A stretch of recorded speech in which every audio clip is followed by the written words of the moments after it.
নমস্কাৰ, market Nifty analysis কৰোঁ।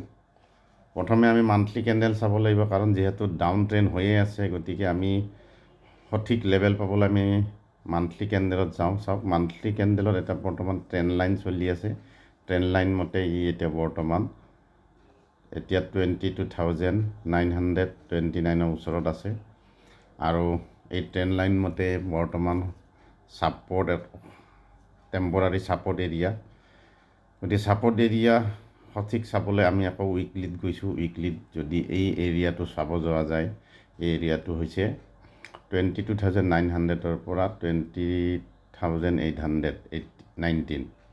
এইটো এটা ছাপৰ্ট এৰিয়া যদি ভাঙি দিয়ে, আকৌ 20,000ৰ পৰা 18,924লৈকে আকৌ মাৰ্কেট তললৈ পৰিব পাৰে। আমি এতিয়া মান্থলিৰ পিছত উইকলি চাই আমি ষ্ট্ৰং ছাপৰ্টটো চাবলৈ চেষ্টা কৰিছোঁ। গতিকে এইখিনি হ'ল লেভেল। ইয়াৰ তলত গ'লে মাৰ্কেট সম্পূৰ্ণ বিয়েৰিছ হৈ যাব পাৰে।